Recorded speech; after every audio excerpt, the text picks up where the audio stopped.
The thunderclap jolts me awake at 3:17 a.m., but it's the steady drip drip drip that keeps me from falling back asleep. My new bedroom, still smelling faintly of fresh paint, suddenly feels unfamiliar in the darkness. Another drip, then another. My hand fumbles for the bedside lamp. What the? Water trickles down from a darkening spot on my ceiling, landing with perfect rhythm onto my grandmother's quilt. Not one spot but three, forming a constellation of trouble above my bed. I scramble to my feet, pulse hammering against my ribs as I grab the metal mixing bowl from the kitchen and place it under the most persistent leak. Lightning flashes, illuminating the growing water stains. My throat tightens. This house, my house, is only 3 months old to me. The rain intensifies, drumming against the roof like an angry mob demanding entrance. And suddenly there's a new sound, water hitting hardwood from somewhere down the hall. I follow the noise to find similar dark patches forming in the hallway ceiling, then the bathroom, then the spare bedroom. 5, 8, 12 leaks, appearing like some horrific magic trick. My hands shake as I collect every pot, bowl, and bucket I own, placing them strategically across the house. The basement, I whisper, and the words feel like a premonition. I take the stairs 2 at a time, gripping the railing that Samuel insisted was solid oak, built to last generations. The light switch clicks, revealing my worst fears. Water seeps through hairline cracks in the foundation walls, creating small rivulets that converge into a growing puddle across the concrete floor. The water heater stands in 2 inches of flooding, the circuit breaker box dangerously close to moisture. My chest tightens until breathing becomes a conscious effort. 3 months ago, I stood on this very spot, house keys clutched in my triumphant grip, Samuel's arm around my shoulder. "This is a once-in-a-lifetime deal, sis." His voice echoes in my memory. "You'd be crazy to pass it up." I splash back upstairs, grab my phone, and pull up the photos I took on closing day. My proud smile, the congratulatory flowers from coworkers, the champagne toast with Samuel and Mom.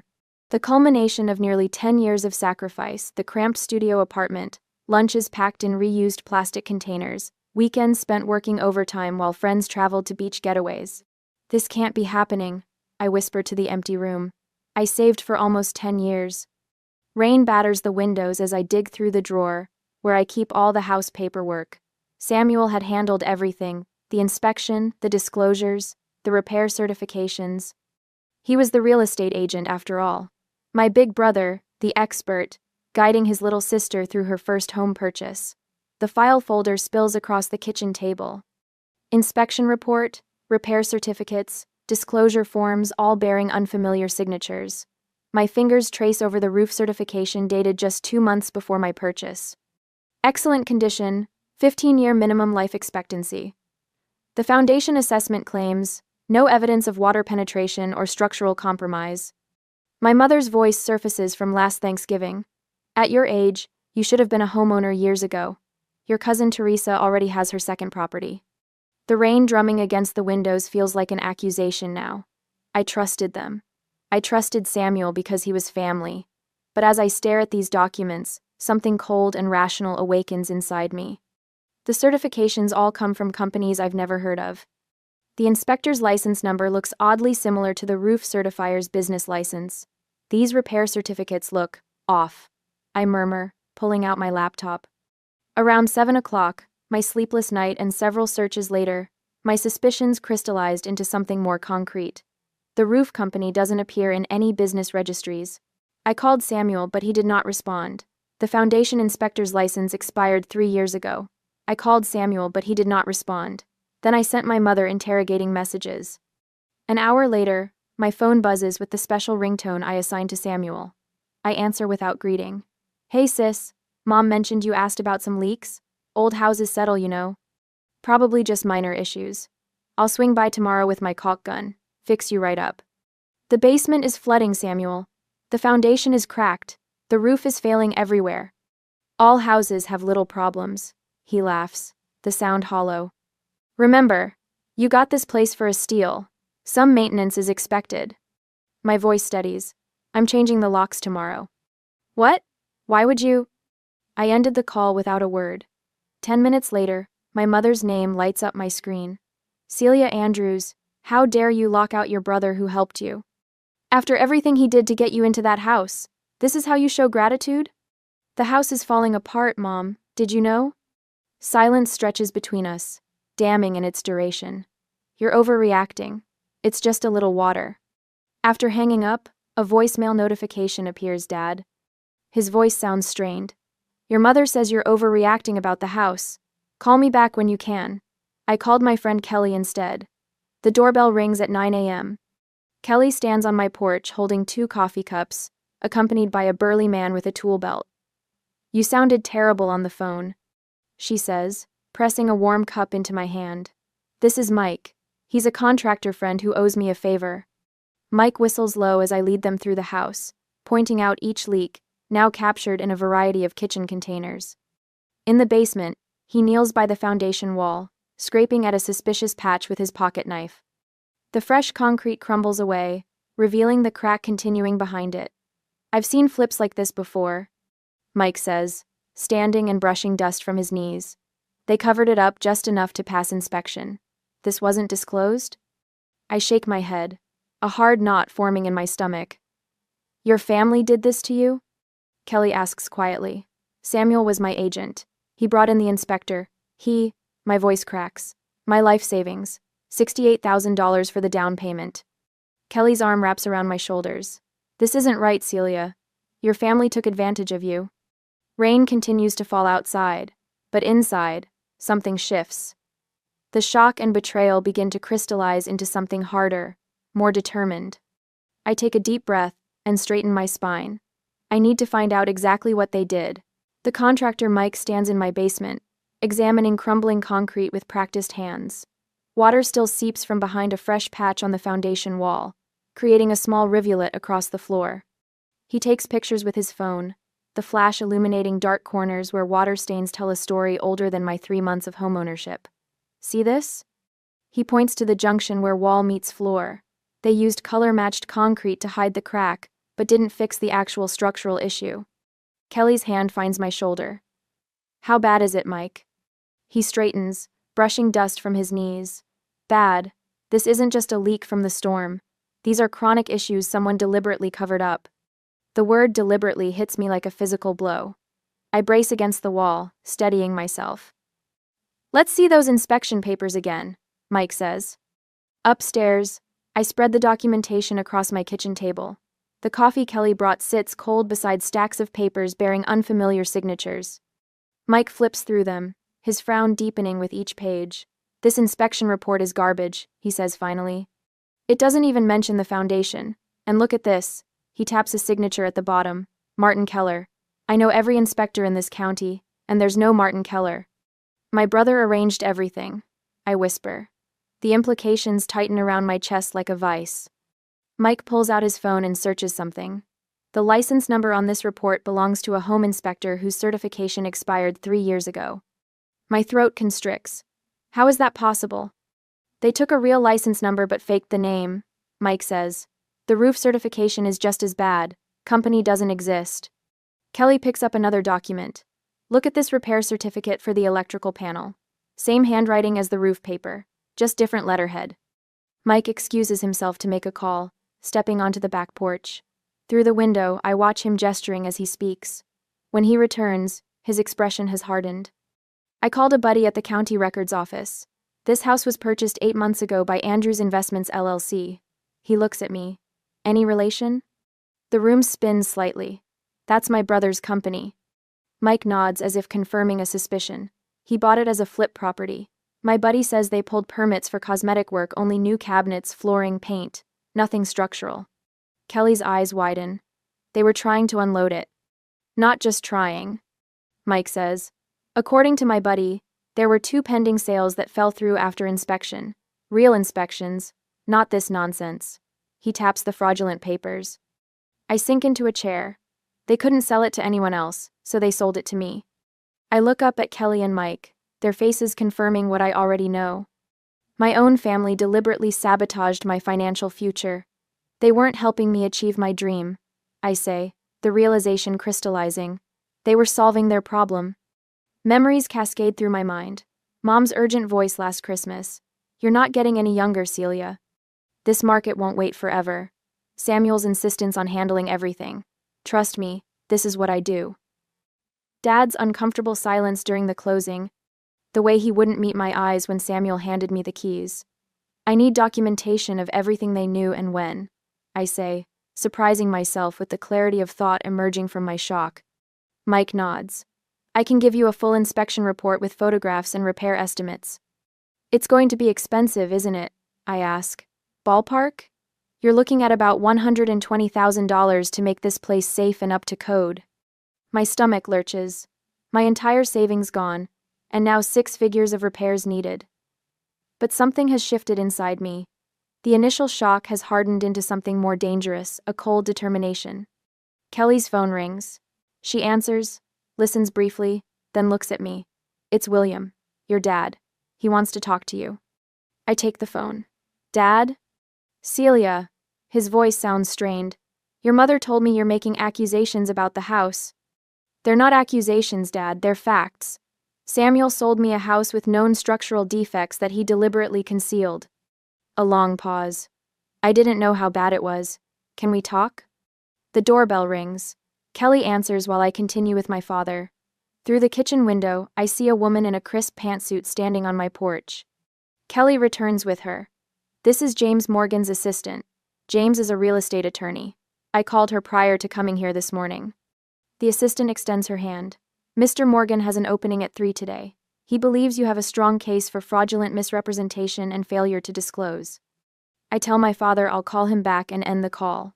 For the first time since waking to water dripping on my grandmother's quilt, I feel something like hope. Later, as we prepare to leave for the attorney's office, my phone buzzes with a text from Samuel. Mom is devastated by your accusations. We put everything on the line to help you, and this is how you repay us? Another text follows. We're $80,000 in debt from trying to renovate that place. We were just trying to recoup our investment.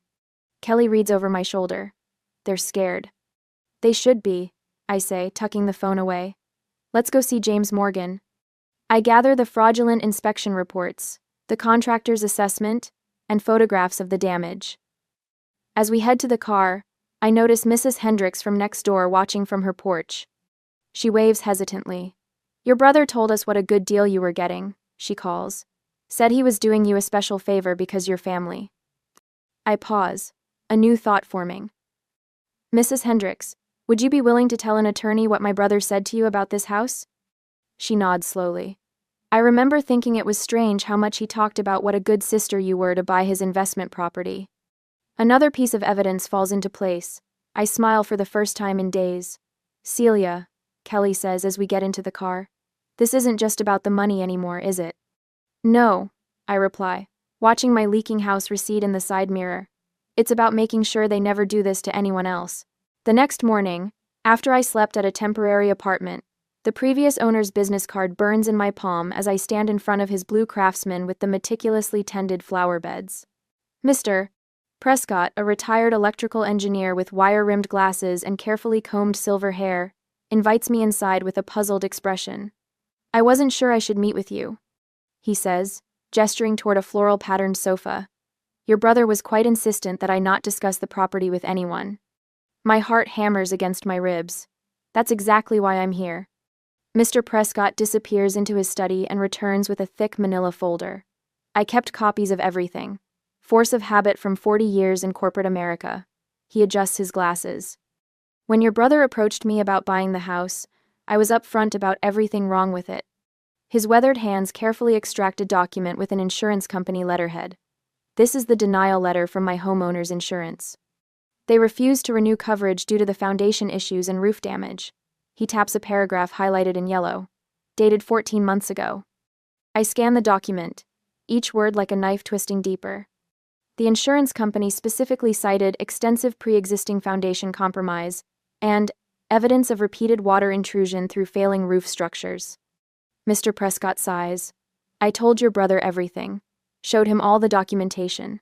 That's why I was shocked when he made an offer anyway. May I take photos of these documents? Take the originals. I made duplicates. He slides the folder toward me. There's more. Check the email printouts in the back. I flip through until I find them. My breath catches when I see the recipient, J. Turner at solidfoundationsinspection.com. The name sparks immediate recognition. Jeff Turner, my brother's college roommate. The words taste bitter on my tongue. Mr. Prescott nods. Your brother asked him to provide a favorable assessment despite the structural issues. Said something about a family matter. He looks at me with genuine concern. I assumed you knew. An hour later, I sit in my car, sunlight catching the dust motes floating through the air as I methodically photograph each document. License numbers circle in my mind. The inspector's credentials expired 3 years ago. The roof certification company doesn't exist in any state business registry. The foundation assessment bears a license number that belongs to a long-defunct construction company. My phone buzzes with a text from Kelly. How did it go with Prescott? I type back. I have everything. Samuel used his college roommate as the inspector. Insurance denied coverage due to foundation issues a year before I bought it. They all knew. Kelly's response is immediate. This is fraud. Call James. James answers on the first ring. His voice carries the controlled excitement of a seasoned attorney who recognizes a winning case. This is exactly what we needed, Celia. This isn't just unethical, it's criminal misrepresentation. Your brother's real estate license is now officially at risk. The weight pressing on my chest since that first rainy night finally begins to lift, replaced by something unfamiliar, a potent mixture of vindication and raw power. For the first time since the ceiling started dripping, I'm not just a victim with accusations. I have ammunition. What's our next move? I ask, a new steadiness in my voice. Document everything. Then we move to confront. On your terms, not theirs. The following morning, I text my parents. Coffee at Magnolia Cafe, 10 a.m. Important family discussion. The public setting is deliberate. No shouting, no drama, just facts on neutral ground. I arrive 20 minutes early, selecting a corner table with good visibility. The folder sits before me, its contents organized with the precision of my accounting background: affidavits, photos, insurance denials, fraudulent inspection reports, and email exchanges. My father arrives first, looking uncomfortable in a worn button-down shirt. My mother follows minutes later, her mouth pinched with disapproval. Samuel trails behind, checking his phone with performative casualness that doesn't mask the tension in his shoulders. This better be important, Celia. My mother starts, arranging herself in the chair without removing her designer sunglasses. We have the Henderson listing appointment at 11:30. I say nothing, simply opening the folder and sliding the insurance denial letter across the table. I found the previous owner. He told me everything. The change in Samuel is immediate. His face drains of color, and his hands begin to tremble so violently that coffee sloshes over the rim of his cup. My mother stiffens, her fingers clutching her purse with white-knuckle intensity. I don't know what you're talking about, Samuel attempts, but his voice cracks on the final word. You knew about the foundation issues and the roof damage before the sale. I keep my voice low, measured. You deliberately concealed material defects that you had a legal obligation to disclose. My mother leans forward. We just wanted to help you become a homeowner, sweetheart. Everyone has to start somewhere, and with property values the way they are. Stop. I place another document on the table. This is an email from Samuel to Jeff Turner requesting a favorable report despite observed deficiencies. Dated 2 weeks before my closing. A couple at a nearby table glances over, curious about the growing tension radiating from our corner. Samuel notices them looking and lowers his voice to a harsh whisper. Look, there might have been some minor oversights in the disclosures, but... Minor? I cut him off, placing photos of the flooded basement side by side with the falsified inspection report claiming no evidence of water penetration. My entire life savings, Samuel. Everything I worked for over the past decade. My father stares at the documents, his face ashen. I didn't know it was this bad, he murmurs, not meeting my eyes. My mother's hand shoots out to grip his arm. William, don't say another word. For the first time in my life, I watch my father deliberately remove my mother's hand. No, Martha, this isn't right. Samuel attempts recovery, leaning forward with the smile that closed countless deals. Celia, let's discuss this privately. I'm sure we can work something out between us. That opportunity passed when you decided to commit fraud. I close the folder with finality. James Morgan will be contacting you both formally this afternoon. The name of the well-known real estate attorney causes Samuel to sit back abruptly. My mother's mouth opens and closes without sound. You wouldn't do this to your own family, she finally manages. I stand, gathering the folder. You did this to me first. Later that evening, my father shows up alone at my temporary apartment. His shoulders slump as he surveys the water-stained furniture I managed to salvage. Can I see the rest of the damage? He asks quietly. We drive to the house in silence. I watch his face as he takes in the full extent of what they'd hidden, the black mold creeping across bathroom walls, the foundation cracks widening by the week, the buckling hardwood floors. I had no idea it was this bad, he says, voice barely audible. I thought they were just helping you. My phone rings, Kelly, checking in. James called. She says when I answer. He says your documentation creates an ironclad case. The previous owner's statement alone would be enough, but with those emails. After I hang up, my father stands in the middle of the ruined living room, looking suddenly older than his 62 years. I'm so sorry they did this to you, he says finally. The words unlock something tight in my chest, validation that I'm not crazy, that I don't deserve what happened, that seeking justice isn't an overreaction. He reaches for his car keys. What can I do to help? Tell the truth, I say. That's all I need from you now.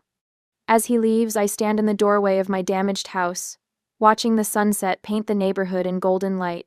For the first time since that stormy night, I feel something beyond anger and betrayal, the calm certainty that comes with knowing you're fighting the right battle, and that you're not fighting alone. 2 days later, the conference room at James Morgan's law office feels like a war room.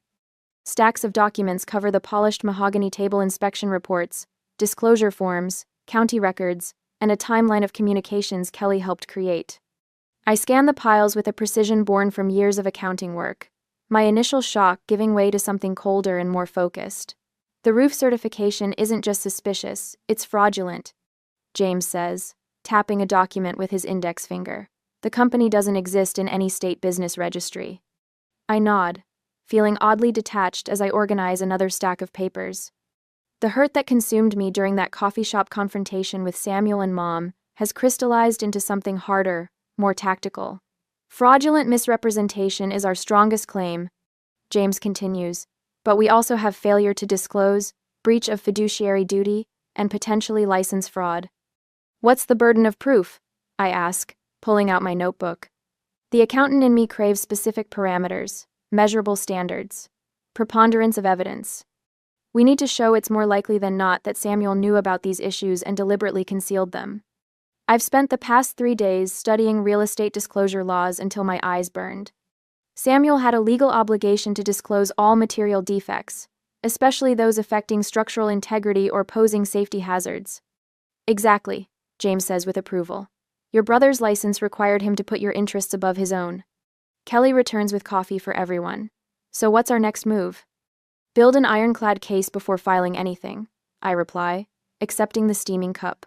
I need to understand exactly what they violated and have documentation to back every claim. William arrives, carrying a weathered leather briefcase. My father looks older than he did a month ago, the lines around his eyes deeper.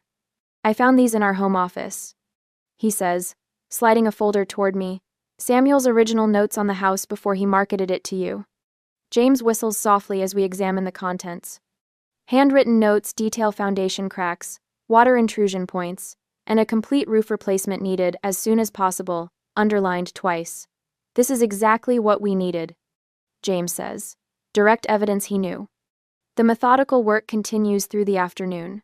We arrange for certified inspectors to document every issue, create a chronological record of all transactions, and build what James calls a bulletproof case file. William provides context about family finances that helps explain the desperation behind their actions. Your mother refused to believe they were overextended, he says quietly. Samuel convinced her this was the only way out of their financial hole. First, Kelly organizes photos of damage beside the falsified inspection reports. The side-by-side comparison is damning. No judge could miss this deliberate concealment, she says. I recruit 2 neighbors who remember Samuel's specific claims during the showing, promises about solid construction and at least 15 years before any major repairs needed. Their statements add weight to our growing documentation. We work with the precision of surgeons, meticulously building a case that will leave no room for denial. It feels strange channeling my hurt into such coldly efficient preparation, But there's something healing in the process itself. Taking control, understanding exactly what happened, and creating a pathway to justice. My phone buzzes with a text from William later that evening. Samuel approached me after work. Said you're destroying the family. My heart stutters. Samuel confronted Dad. I tell Kelly and James. He's trying to pressure him. That's actually a good sign, James says. It means they're worried. Another text arrives from my cousin Teresa. Your mom told everyone you're filing a frivolous lawsuit because you regret buying the house. What's going on? I close my eyes briefly. Mom's spreading rumors to the extended family. Kelly squeezes my shoulder. They're trying to control the narrative because they know they're vulnerable. A cold knot forms in my stomach. I hadn't considered how far this might extend beyond Samuel and Mom. Aunts, uncles, cousins, all potentially turned against me based on their manipulated version of events. What if Dad caves under the pressure? I ask, voicing my deepest fear. James shakes his head. The documentation speaks for itself. Even if he stopped cooperating, we have more than enough. I straighten the papers before me, aligning their edges with precision. They're still trying to control the narrative, I say. But we have something more powerful. What's that? Kelly asks. The truth, I reply, placing the final document into our case file. Documented, verified, and irrefutable. As we finish for the day, I feel a strange calm settle over me. The frantic herd of discovery has transformed into something more deliberate and focused. Samuel and Mom may have their rumors and manipulation, but we have something they can't counter. Paper trails don't lie, and family ties, I'm learning, aren't always stronger than the truth. 3 weeks into meticulous preparations, evidence and documents, the folder of evidence sits open on my coffee table, organized with the precision I've relied on throughout my accounting career. Photos of water-stained ceilings line up perfectly with inspection reports claiming no evidence of moisture penetration. Foundation crack documentation sits beside certifications of structural soundness. Each lie methodically exposed. We're almost there, James says, adjusting his reading glasses as he reviews our civil complaint. His finger traces over a paragraph about Samuel's license violations. The real estate commission filing is ready too. Timing will be crucial. And I nod, feeling a strange calm settle over me. 3 weeks ago, I would have been pacing, my voice pitched with anxiety. Now I simply watch as James assembles the final pieces of our case against my own family. Your brother was thorough in covering his tracks, James continues, but he wasn't thorough enough. My father clears his throat from the doorway. He's been stopping by daily since our confrontation with Samuel and my mother, bringing coffee and sometimes sitting silently as we work.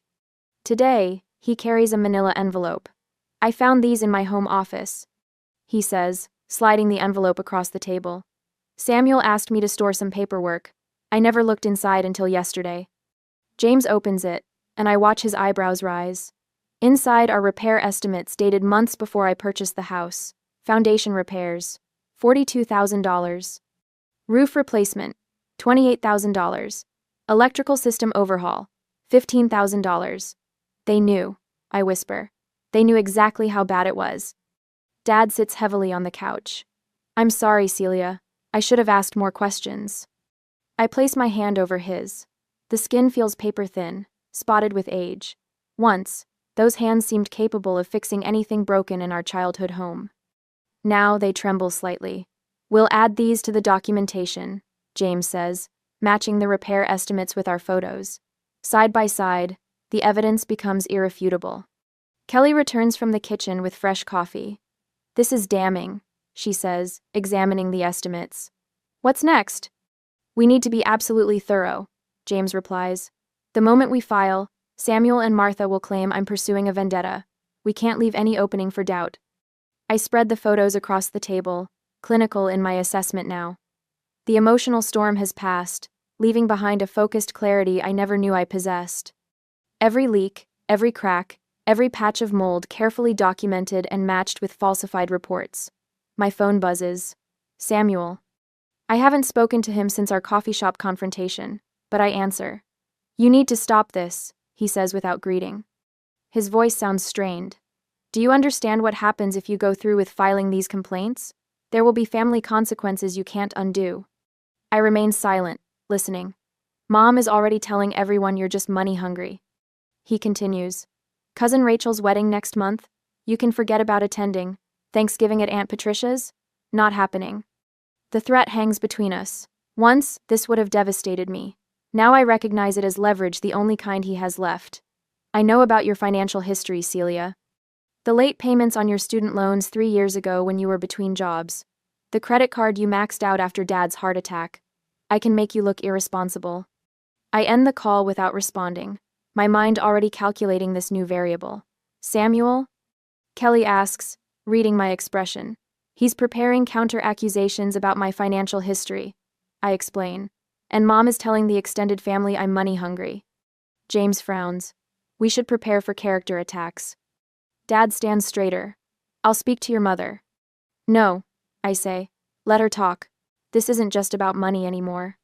The question surfaces in my mind, clear and unavoidable. Am I ready to permanently change my family relationships? The holidays, birthdays, weddings, all the occasions that once seemed immutable fixtures of my life. James gathers the papers, tapping them into a neat stack. The paperwork is ready. We can file first thing Monday. William places his hand on my shoulder.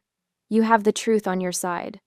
I look around at my support system, James, with his meticulous legal mind, Kelly with her unwavering loyalty, Dad with his quiet courage. The realization settles like bedrock beneath me. I'm no longer the desperate woman placing mixing bowls under ceiling leaks. I've become something more formidable. Something my brother and mother never anticipated. Monday, I confirm, feeling the weight and rightness of the word. We file Monday. On Monday morning, Samuel's email arrives at 6:42 a.m., but I don't see it until after my first cup of coffee. The subject line reads, Urgent, legal matter, respond immediately. My stomach clenches as I open it, my toast forgotten on the kitchen counter. Celia, I've filed an ethics complaint against your attorney with the State Bar Association. James Morgan has engaged in a pattern of harassment and defamation against me as a licensed real estate professional. I've attached documentation proving you were fully aware of all property conditions prior to purchase. Please direct all future communication through my attorney. My phone rings before I can process what I'm reading. It's James. Celia, we need to talk. Samuel just filed a complaint against me with the bar. I just saw his email, I say, my voice steadier than I feel. What does this mean for our case? It's a desperate move, but potentially dangerous. He submitted altered documentation, claiming you knew about the foundation issues before closing. Altered documentation? That's impossible. He doctored the disclosure forms, adding your initials to paragraphs about pre-existing water damage. He's also alleging you committed mortgage fraud by knowingly misrepresenting the condition of the property to your lender. The room tilts slightly. My coffee cup slips from my fingers, splashing liquid across the countertop. That's criminal fraud, James. He's saying I could go to jail. It's a bluff, Celia, but a calculated one. My phone buzzes with a text from Kelly. Channel 5 just interviewed Samuel outside his office.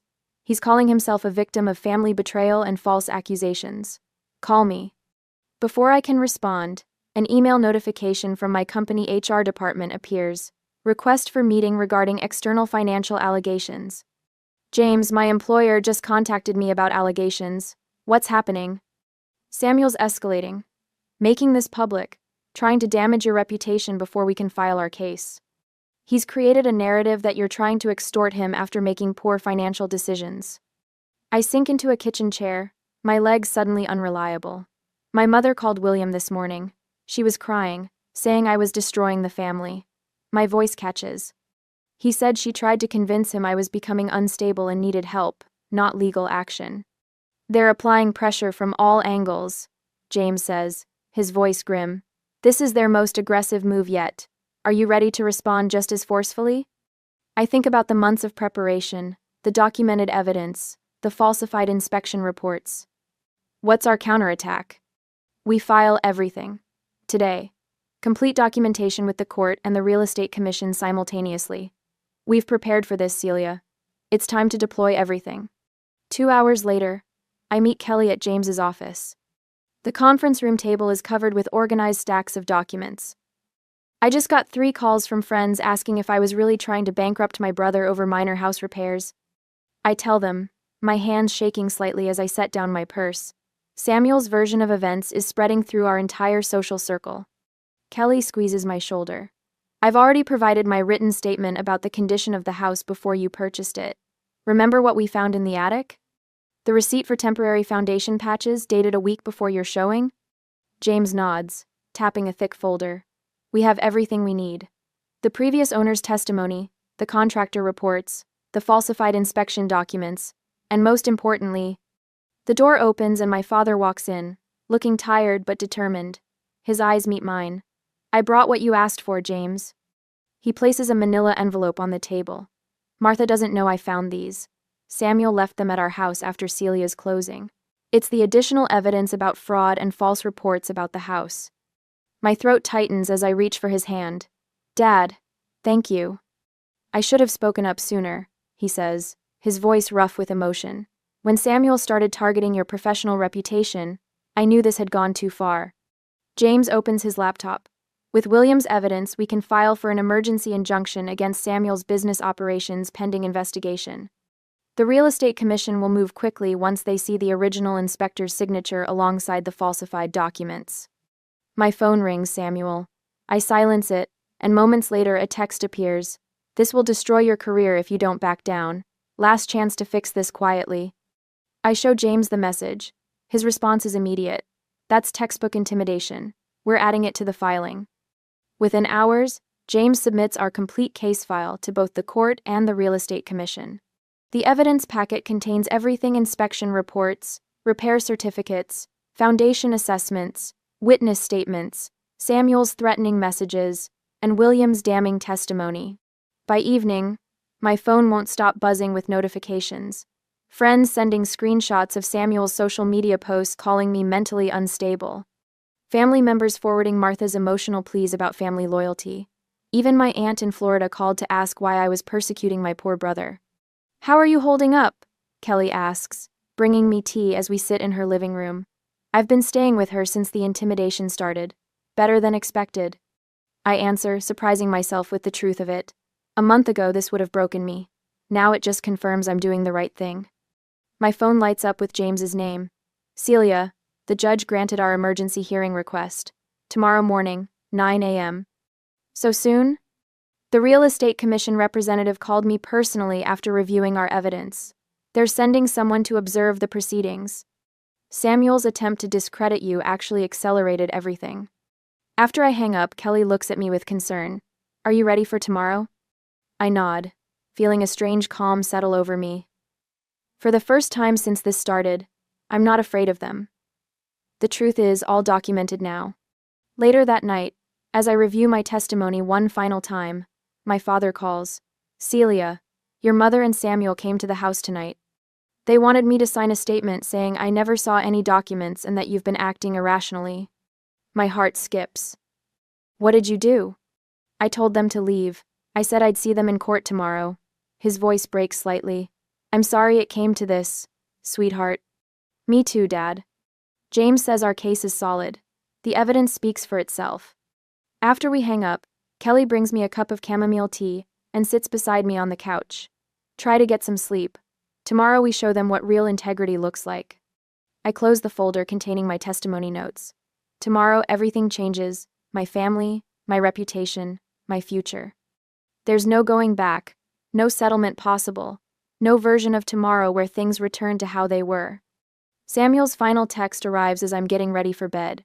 You have no idea what you're walking into tomorrow. I don't respond.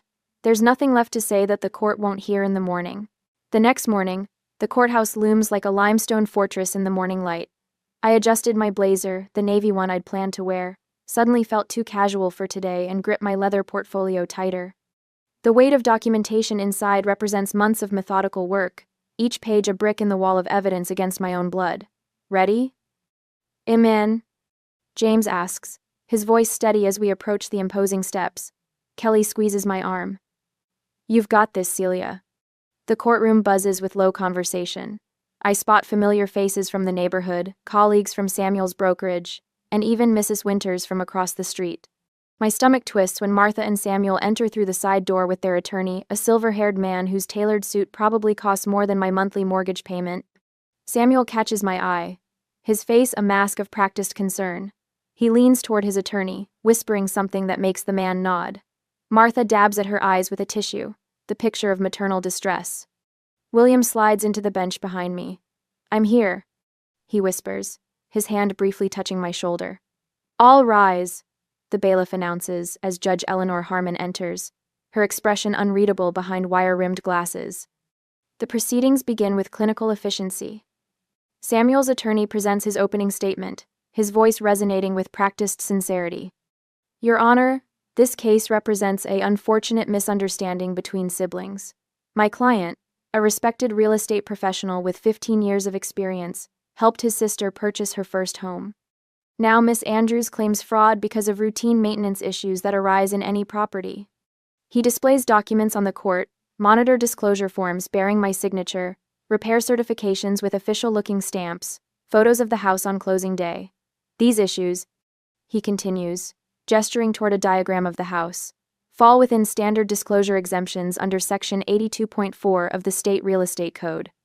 Minor pre-existing conditions, which my client reasonably believed were resolved, are explicitly excluded from mandatory disclosure requirements." NY. Martha nods along, her expression pained yet dignified. I watch several observers shift uncomfortably in their seats. When James rises, the energy in the room changes. "Your Honor, what we have here isn't a misunderstanding, it's a meticulously orchestrated fraud." His voice carries no theatrics, just the steady cadence of certainty. "The defense has presented what appears to be proper documentation. We will systematically demonstrate that every single one of these documents was falsified, backdated, or created specifically to conceal known structural defects." James produces the first exhibit side-by-side photos of my ceiling, before and after the storm. "Miss Andrews saved for nearly a decade to purchase this home, trusting her brother and mother to guide her through the process. Instead, they exploited that trust to unload a property that had already been rejected by 3 previous potential buyers due to structural issues." Samuel's lawyer stands. "Objection, Your Honor. Counsel is making unsubstantiated claims about prior sales." "Not unsubstantiated," James counters, placing another document on the projector. "This is the complete transaction history for the property, showing 3 failed sales in the 4 months preceding Miss Andrews' purchase, each one terminated during inspection periods." Judge Harmon examines the document. "Objection overruled. Continue, Mr. Morgan." James nods. "We will present evidence that Mr. Andrews and Mrs. Martha Andrews deliberately concealed foundation issues, roof deterioration, and electrical code violations that would have made the property unmarketable at the sale price." For the next hour, James methodically dismantles each piece of Samuel's defense. He calls the certified inspector who examined my home after the storm, who testifies about cosmetic patches covering structural cracks. "In my 27 years of inspection work, these are among the most blatant concealment techniques I've seen," he states, pointing to photographs of freshly painted sections of my basement wall. "You can clearly see where older concrete was patched to hide foundation cracks. This isn't amateur work, it's deliberate concealment." Samuel's attorney attempts to discredit him, suggesting alternative explanations for each defect, but the inspector remains unshaken. "These aren't wear and tear issues, counselor. These are serious structural deficiencies that existed long before Miss Andrews' purchase, temporarily masked by cosmetic repairs designed to fool a casual observer." When William takes the stand, I notice Martha straighten in her chair, her eyes narrowing. My father's voice stays remarkably steady as he recounts finding repair estimates in Samuel's home office. "I was helping Samuel organize his files when I found a folder labeled, 'Andrews Repairs Do Not File.' Inside were contractor quotes totaling over $90,000 for foundation and roof work on the property. Celia eventually purchased." "And when did you find these documents?" James asks. 2 weeks before Celia closed on the house." William's voice catches. "I asked Samuel about them. He told me they were old estimates for work that had already been completed. I believed him." The previous owner testifies next, a retired contractor whose weathered hands gesture emphatically as he speaks. "I told Mr. Andrews about the foundation issues when I sold him the house. That's why I accepted such a low offer. He said he had the skills and connections to fix everything properly." He looks directly at Samuel. "I would never have sold knowing the repairs wouldn't be made before selling to someone else." By mid-afternoon, The systematic destruction of Samuel's defense is nearly complete. When the original building inspector takes the stand, the one whose signature appears on my inspection report, the final piece falls into place. "This is not my signature," he testifies, examining the document. "I've never inspected this property. Furthermore, I was on medical leave during the dates listed here following bypass surgery." Samuel's confident facade begins to crack. I watch his knee bounce under the table as he scribbles notes to his attorney. Martha's makeup has smudged from repeated tissue dabs that never quite produce actual tears. Judge Harmon leans forward. "Mr. Harris, are you suggesting your signature was forged on this inspection report?" "Without question, Your Honor. And the license number here? It's off by 1 digit from my actual license." The courtroom murmurs grow louder until the judge calls for order. When it's time for cross-examination, Samuel's attorney attempts damage control, suggesting clerical errors and miscommunications rather than deliberate fraud. But each explanation sounds increasingly hollow against the mountain of evidence. Judge Harmon removes her glasses, rubbing the bridge of her nose before addressing the court. "Having reviewed the evidence presented today, this court finds clear and convincing evidence of deliberate fraudulent concealment." Her gaze fixes directly on Samuel. "Mr.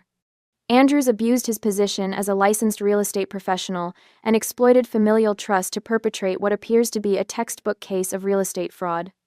The tension in my shoulders begins to release as she continues. "This court awards judgment to the plaintiff in the amount of $200,000, representing the cost of necessary repairs, diminished property value, and punitive damages." She taps her papers into alignment. "Furthermore, I am ordering a lien against Mrs. Andrews' condominium property to secure this judgment." Samuel's attorney begins to object, but Judge Harmon raises her hand. "I'm not finished. The court will refer this matter to the district attorney's office for consideration of criminal charges and to the State Real Estate Commission for administrative action regarding Mr. District Tester of Keenis Andrews' license." She looks directly at me. "Miss Andrews, this court recognizes the extraordinary courage required to pursue justice against family members. The evidence you've presented was thorough and compelling." I nod, unable to speak past the tightness in my throat. The gavel strikes with finality. As we rise, I notice a representative from the Real Estate Commission, making notes in the back row. Samuel stares straight ahead, his face ashen, while Martha clutches the railing for support. Outside the courthouse, sunlight bathes the steps in warm afternoon light. Kelly wraps me in a tight hug. "You stood up for yourself when it mattered most," she whispers. James shakes my hand, satisfaction evident in his normally reserved expression. "This is why I practice law," he says simply. William approaches hesitantly. "I'm so sorry, Celia. I should have—" "You came through when it counted," I interrupt, surprising myself with the steadiness in my voice. Looking back at the courthouse doors where Samuel and Martha exit with their attorney, I realize something fundamental has shifted. The woman who woke to water dripping on her grandmother's quilt months ago would never have imagined standing here today, vindicated and stronger. I take a deep breath of autumn air, tasting victory, and something else, the freedom that comes from claiming your own power. 10 years of saving, 3 months of betrayal, and methodical preparation have led to this moment of absolute clarity. "What now?" Kelly asks as we descend the steps. "Now," I say with newfound confidence. "I rebuild, but on foundations I know are solid." The settlement check sits on my kitchen counter like a trophy. $200,000 feels simultaneously like justice and a poor substitute for what I've lost. It's been 3 weeks since the judge ruled in my favor, and Samuel's brokerage terminated him the same day. The Real Estate Commission suspended his license pending further investigation. "You sure you want to sell the house?" Kelly asks, leaning against my rental apartment's counter. "You could fix it properly with the settlement money." I shake my head, watching rain streak down the windows without the knot of dread I'd grown accustomed to. Too many memories. Every creaking floorboard would remind me of them. My phone buzzes with a text from Dad. Since the trial, he's been calling almost daily, his voice carrying the weight of his own guilt. I should have seen what they were doing. He told me last week, his eyes fixed on his coffee cup. "All those hushed conversations between your mother and Samuel. I convinced myself they were planning a surprise for you." I text him back, confirming our lunch tomorrow. Our relationship is different now, more honest, more careful. We're learning to rebuild on a foundation of truth rather than obligation. Your listing agent called, Kelly says, scrolling through her phone. 2 offers on the house already, even with all the disclosed issues. Because we're honest about everything wrong with it. I find myself smiling at the irony. Full disclosure actually works. James Morgan stops by later with the paperwork for the lien against Mom's condo. He's agreed to become my permanent legal advisor, something I never imagined needing before this ordeal. The district attorney is considering criminal charges. He mentions casually, organizing documents with practiced precision. Samuel's former clients are coming forward with similar stories. I never wanted to destroy my family, I admit, the words catching in my throat. James looks up, his expression softening. You didn't destroy anything, Celia. You simply exposed what was already broken. The truth of his statement settles over me like a warm blanket. Sometimes family is defined by honesty, not just blood.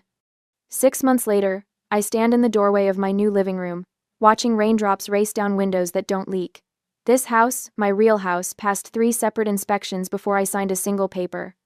The inspector, recommended by James, spent 4 hours examining every inch of the property, pointing out minor issues with refreshing candor. The gutters need cleaning, and you'll want to reseal around the bathroom fixtures within a year, he'd said, making detailed notes. But the foundation is rock solid. Those words still bring me comfort during rainstorms like tonight's. My phone rings, Dad calling from his volunteer shift. Just finished helping a couple walk away from a money pit, he says, pride evident in his voice. The seller tried the same tricks Samuel used on you. After the trial, Dad joined me at the Real Estate Transparency Initiative, a consumer protection group where we volunteer weekends, educating first-time homebuyers. 3 families have already avoided situations similar to mine through our workshops. Did you use the inspection checklist I made? I ask, settling into my reading chair. It was perfect, he confirms. The wife kept saying how grateful she was to have someone point out the red flags. We chat about his upcoming visit this weekend. Our relationship has transformed from the strained politeness of before into something authentic. We've established boundaries and expectations that make both of us feel secure. The conversation shifts to Mom and Samuel. They've retreated from family gatherings, unable to face relatives who know the truth. Last month, Mom left a voicemail asking if we could move past all this unpleasantness. I saved it but haven't responded. Trust must be earned, even from family. After hanging up, I notice an email from my coworker Diane. Subject line, House Emergency Help. The message details familiar pressure tactics from her brother-in-law Realtor, pushing her toward a quick decision on a perfect starter home with a suspiciously low price. My heart races with recognition, the same urgency, the same family obligation, the same red flags I missed. Months ago, I would have sympathized but offered little practical help. Today, I responded with specific resources, inspector recommendations, disclosure requirement checklists, and an offer to review any paperwork before she signs. Trust is earned, even from family. I write, verify everything. I include James's contact information and offer to accompany her to viewings. This isn't just about Diane, it's about breaking a cycle that traps too many first-time homebuyers. Saturday evening, my living room fills with the warm chatter of trusted friends. Kelly arranges appetizers, while Dad adjusts a framed house illustration, my housewarming gift, from the Real Estate Transparency Initiative volunteers. To new beginnings, Kelly announces, raising her glass as everyone gathers in a circle. I look around at these people, not all related by blood, but connected by something stronger. Dad stands tall beside me, his hand occasionally touching my shoulder in a gesture of support that would have seemed impossible a year ago. Outside, rain begins to fall, the gentle patter against solid windows providing a soothing backdrop rather than triggering anxiety. In this moment, surrounded by people who've proven their trustworthiness, I finally understand the lesson beneath all the pain. Sometimes, the hardest battles are against the people who should protect you, I say quietly, raising my glass to join the toast. But winning those battles teaches you who truly deserves your trust. The glasses clink together, catching the warm light of my new home, a home built on truth rather than deception, strength rather than vulnerability, and chosen family rather than obligatory ties.